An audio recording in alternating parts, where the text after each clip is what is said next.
दिल्ली की सड़कें इतनी चिकनी हैं, बाइक तो फिसल नहीं थी ना। अब इसको ज्यादा कुछ हो जाता तो इसके लिए लड़का कहां से ढूंढते? अरे नहीं, इसकी गलती नहीं है, उल्टा इसने तो हमारे परिवार की हेल्प की है। इसके पापा नहीं होते ना तो आज हम बहुत बड़ी प्रॉब्लम में फंस जाते। क्या इसने हमारी हेल्प की थी? आंटी, प्रशांत की कंपनी छोटी कंपनी नहीं है और इसके पापा तो कल चेतन मित्तल के साथ खाना भी खाकर आए थे। वो दोनों बहुत अच्छे दोस्त हैं। पागल लड़की, चीजें जितनी आसान दिखती है ना उतनी होती नहीं। तुझे पता है हुई चेतन मित्तल खाना खिलाने से मान जाने वालों में से नहीं है वो। अच्छा, तो आपको ऐसा लग रहा है कि मेरे पापा ने कोयल की हेल्प नहीं की? नहीं नहीं, ऐसा नहीं है, बल्कि मैं श्योर हूं कि तुम्हारे पापा ने इस मैटर में हमारी कोई मदद नहीं की होगी। जैसे ही प्रशांत ने कश्मीरा के मुंह से अपने लिए ऐसी बात सुनी, उसे रहा नहीं गया। उसने अपना फोन निकाला और सबके सामने अपने आप को सच्चा साबित करने के लिए अपने पिता को फोन मिला दिया। लगभग 4 घंटियों के बाद ही प्रशांत के पिता ने फोन उठा लिया था। हेलो पापा, प्रशांत ने जोर से बोला और बाकी लोगों ने भी उसकी बात सुनने के लिए अपने अपने कानों को फोन के थोड़ा और पास सरका लिया। हाँ बेटा बोलो। पापा, मैं आपसे ये पूछना चाह रहा था कि जब मैंने आपको कल फोन किया और फोन पर यह कहा कि हमें कोयल की हेल्प करनी है, तो आपने मुझसे कहा था कि इस मामले में आपके बचपन के दोस्त हैं चेतन मित्तल। तो आप कल उनसे मिलने के लिए गए थे या नहीं गए थे? बेटा, मैं चेतन से मिलने के लिए गया तो था, लेकिन वो मुझे ऑफिस में मिला नहीं। फिर मैं जब उसके सेक्रेटरी के पास गया तो उसने मुझे बताया कि चेतन तो आज मुझसे मिल नहीं पाएगा क्योंकि वो अपने कुछ इंटरनेशनल क्लाइंट्स के साथ बिजी है। अब क्या है बेटा कि बड़ा आदमी है तो उसकी मीटिंग भी बड़ी होगी, इसलिए वो बीच में तो उठकर मुझसे बात नहीं करने के लिए आ सकता ना। पर ऐसा नहीं था कि मैं वहां से उठकर चला आया। मैंने उसका करीब 1 घंटे तक वेट भी किया, लेकिन वो बाहर ही नहीं निकला। उसके सेक्रेटरी ने बताया कि मीटिंग इतनी जरूरी थी कि लंच भी उनके ऑफिस में ही सर्व हुआ था। जैसे ही प्रशांत ने अपने पिता के मुंह से ये बात सुनी, उसके चेहरे की हवाइयां उड़ गई।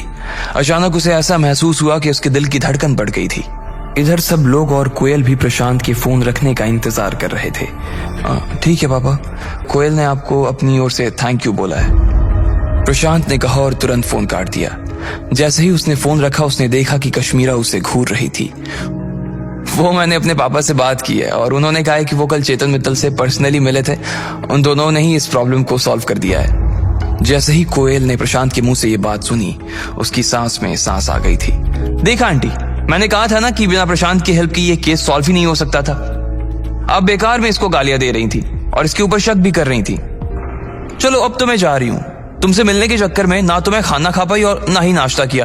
अब मुझे तो बहुत भूख लग रही है और इससे पहले कि तुम्हारे पलंग के पास मेरा पलंग लग जाए, मैं तो जा रही हूँ।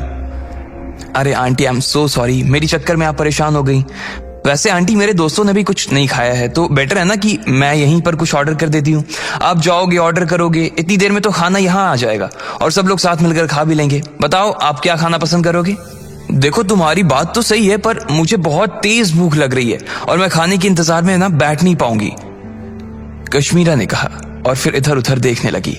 अचानक उसकी नजर फर्श पर रखे उस नीले डब्बे के ऊपर पड़ी जो लकी अपने साथ लेकर आया था। उसने उस डब्बे की ओर चमकती हुई आंखों से देखा और फिर उसे उठाने के लिए उसके पास चली गई। इससे पहले कि वो उसे हाथ लगाती, पीछे से कोयल ने कहा, आंटी उसे हाथ मत लगाओ, उसमें पता नहीं किसी सड़क छाप होटल के रास्ते से फ्राइड राइस या चाउमीन है। मैं बोल दूंगी, अभी सफाई वाला आएगा और उसे कुत्तों को खिला देगा। मुझे तो बहुत भूख लग रही है और तुम्हें जो मंगवाना है मंगवा लो, लेकिन अभी तो मैं यही खाऊंगी, कश्मीरा ने कहा और डब्बा खोल दिया। जैसे ही उसने डब्बे को खोला, उसमें से बहुत ही लजीज खुशबू आई। यार, इसकी खुशबू तो बहुत अच्छी है, आंटी ने कहा। ये किस चीज की खुशबू है?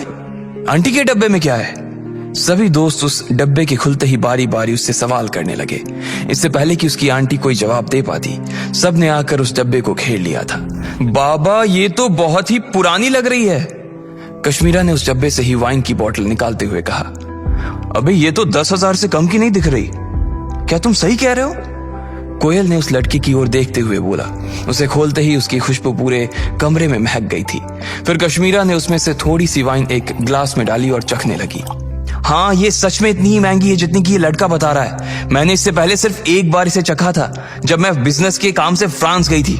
उसका टेस्ट भी बिल्कुल इसके जैसा था। बाकी के लोग सारे डब्बे को खोल चुके थे और उनके खुलते ही पूरे कमरे में उसके खाने की महक बिखर गई थी। ओहो, क्या खाना बनाया है भाई साहब, एक लड़के ने कहा। अरे गजब यार, मैं तो खुशबू से ही पागल हो गया। मैंने अपनी जिंदगी में इतना अच्छा खाना नहीं खाया कभी। चलो कम से कम तुमसे मिलना आना तो सफल हो गया, लेकिन मुझे मालूम नहीं था कि कोई तुम्हारे लिए इतना अच्छा खाना भी लेकर आया था। आखिर कौन है वो जो तुम्हारी इतनी चिंता करता है? खैर जो भी हो, मैं तो लेट हो रही हूँ, इसलिए मैं निकल रही हूँ। अपना ध्यान रखना, बाय बाय। कश्मीरा के चले जाने के बाद रोशनी कोयल के पास आई और उसके कानों में बोली, मुझे लगता है कि तुमने लकी को बहुत गलत समझ लिया है। तुम्हें उससे माफी मांगनी चाहिए। मैं उससे क्यों माफी मांगू? मुझे तो पहले इस बात का जवाब दिलवाओ कि इसके जैसा गरीब आदमी इतना अच्छा खाना आखिर ला कहां से सकता है? मुझे तो लग रहा है ना, इसने किसी होटल में काम करना शुरू कर दिया होगा और वहां जो खाना बच जाता होगा उसे यहां लेकर आता होगा। मगर रोशनी जानती थी कि कोयल कितनी जिद्दी थी, इसलिए उसे आगे समझाने का कोई फायदा नहीं था। खाना पूरा हो जाने के बाद कुछ लोगों को छोड़कर बाकी सब लोग कोयल के कमरे से निकलकर अपने अपने घर के लिए रवाना हो गए थे।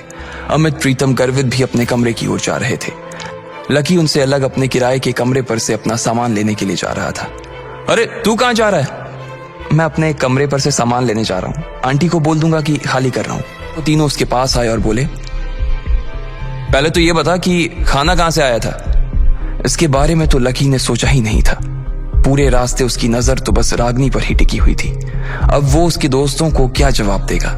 क्या लकी अपनी पहचान छुपाने में कामयाब हो पाता या फिर आज उसके राज से पर्दा फाश हो जाता?